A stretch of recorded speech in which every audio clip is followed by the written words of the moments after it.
ป้าโถทีมงานสีวิไลดีใจกันยกไงพากันโด่งกันดังมีชื่อเสียงตามหลังลานสาวทิดาลาวไปตามกันเศร้ามือนี้ล่าสุดมี FC แฟนคลับบุกมาฮอดโรงงานน้ำก้อนโรงงานน้ำแข็งยูทีเซโนมาทักมาท่วงมาถามฮู้มัดสุคนย้ายสีตึงก็ยังฮู้จักทักทายสวัสดี FC แฟนคลับบ้านสีวิไลโดยเฉพาะ FC แฟนคลับน้องธิดาลาวลูกสาวของพ่อแม่ทุกคนนั่นเองมาพบมาพ่อกันคลิปนี้ยังมาติดตามการเคลื่อนไหวทีมงานบ้านสีวิไลอยู่ทั้งสปปลาวสวรรณเขตเซโนทานผู้ชม FC แฟนคลับหลายคนก็ตั้งตารอคอยมันจะมีอีหยังเป็นตาหน้าเซอร์ไพรส์ FC แฟนคลับทั้งฝั่งลาวฝั่งไทยหรือบอหลายคนคองคอยได้แม้แต่โตค่อยผู้ทำคลิปทำข่าวก็สอดส่องหาข้อมูลกันละเนระนาดในที่สุดเศร้ามือนี้มันก็มีเรื่องราวเฮ็ดให้เฮาเป็นตาหน้าภาคภูมิใจเฮ็ดให้เฮามีคลิปมีข่าวได้มาอ่านสู่พี่สู่น้องบ่ว่าจะอยู่ทั้งใกล้และไกลให้ได้ฟังกันทานผู้ชมเรื่องเล่านี่เป็นตาหน้าภาคภูมิใจได้คนที่อยู่นอนนาคาเฟ่ข้าเจ้าก็บ่คิดบ่ฝันว่าสิมาถึงจุดนี้พากันพักดันสวยพอผู้เฮ็ดทุกช่องทาง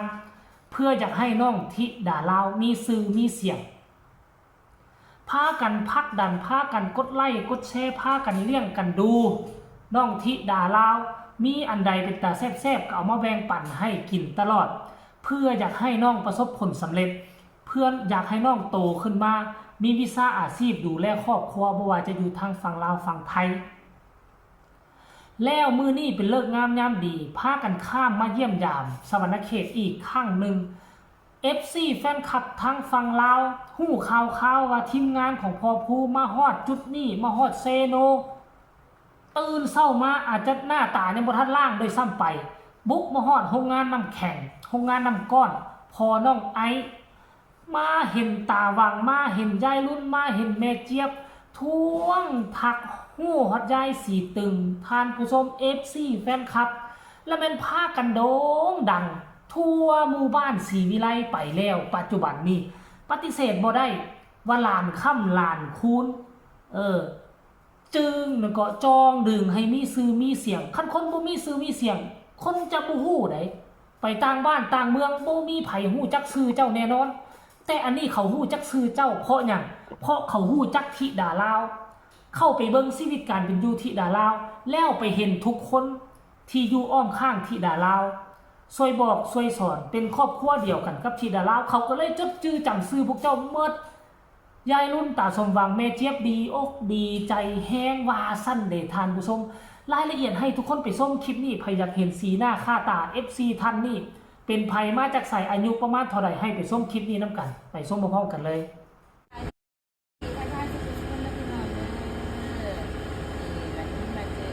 พี่อะไรนะคะทัน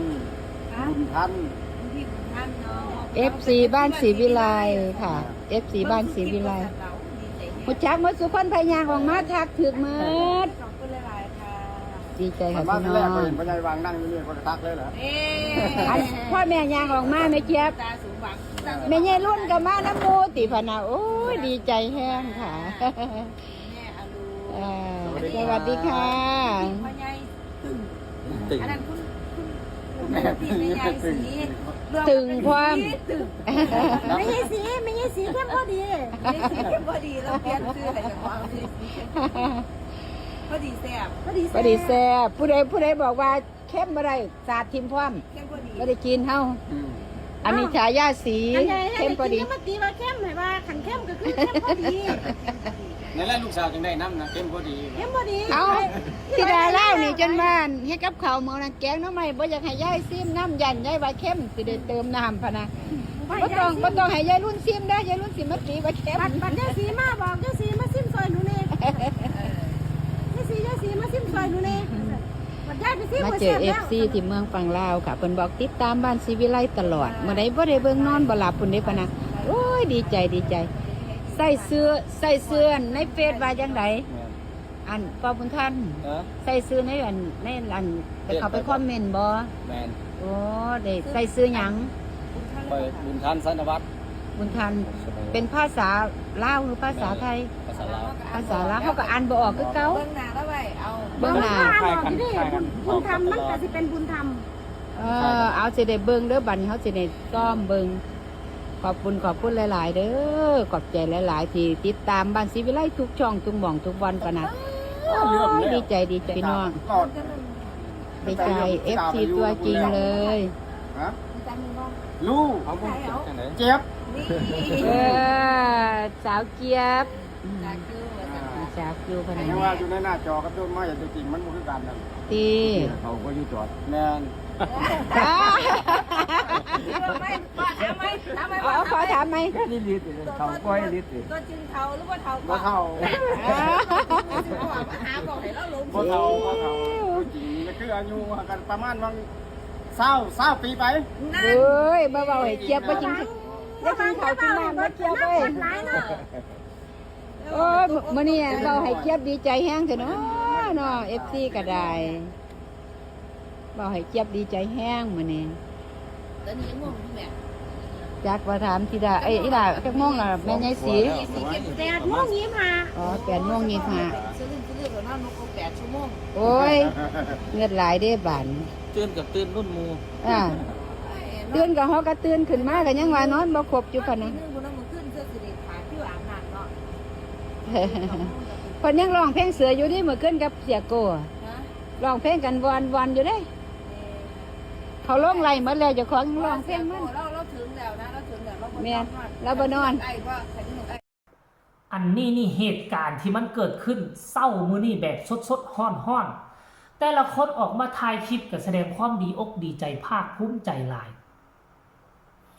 เนาะแล้วก็แต่ละคนกับพยายามผลักดันตนเองให้อยู่กับโลกโซเชียลเพราะว่าเงินมันอยู่ในอากาศเป็นครีเอเตอร์มดบ่ว่าแม่เจี๊ยบยายรุ่นยายซีตึงก็ได้เนาะน่าจะเป็นครีเอเตอร์มดเนาะกำลังจะพยายามสร้างรายได้ทางแอฟฟ้าอยู่ในเมื่อมาถึงจุดนี้แล้ว FC แฟนคลับทางฝั่งลาวนอกจากจะติดตามน้องธิดาลาวแล้ว เขาก็ยังได้ติดตามกลุ่มคนเหล่านี้ทุกคนเลยทานผู้ชมนี่แสดงว่าเป็น FC ตัวยงคันบ่ซั่นเราจะบ่ฮู้สื่อทุกคนหมดเลยได้ค่อยก็ยังฮู้แต่ตาวังยายรุ่นแม่เจี๊ยบไอ้เคปาดไอ้พ่อผู้แม่เพิ่งไอ้มังกรจังก็ฟรีไฟบ่ยายสีตึงและอีกผู้นึงที่น่าจะเป็นสามียายสีตึงบ่เนาะจักเพิ่นซื้ออีหยังอันนั้นค่อยจำบ่ได้ทานผู้ชมเป็นสามีหรือเป็นพี่น้องกันบ่อันนั้นค่อยจำบ่ได้บ่ฮู้ว่ามื้อนี้เห็นเรามาบ่คือว่าเห็นเรามาลาวอยู่น่ะทานผู้ชมเนาะค่อยก็จื้อแต่ซ้ำนี่แหละส่วนคนอื่นก็บ่ค่อยจื้อเพราะปานใดแต่ FC แฟนคลับท่านนี่จื้อมัดสุผู้สุคนอันนี้คือปรากฏการณ์ใหม่ที่มันเกิดขึ้นตอนนี้ไปจะบ่โด่งดังเพียงแต่ที่ดาลาวเท่านั้นจะโด่งดังมัดสุผู้สุคนของหมู่บ้านศรีวิไลอันนี้ก็แสดงความดีอกดีใจเนาะแทนหมู่บ้านศรีวิไลมัดสุผู้สุคนโดยเฉพาะตาวังยายรุ่นโด่งดังตามโด่งดังตามลานทรายลานสาวไปติดๆลานสาวมีอยู่มีกินตายายก็สิมีอยู่มีกินร่ำรวยมีความสุขพร้อมๆกันไปทั่วหน้านั่นเองเนาะเอาสำหรับคลิปนี้ก็น่าจะฝากฝังเอาไว้ซ้ำนี้กันแล้วกันเด้อทุกคนเด้อฝากกดไลค์กดแชร์กดติดตามที่สำคัญอย่ากดข้ามโฆษณาฝากคอมเมนต์ตำหนิติชมแลกเปลี่ยนบทเรียนนำกัน เพื่อให้ AI พักดันสำหรับคลิปนี้สบายดี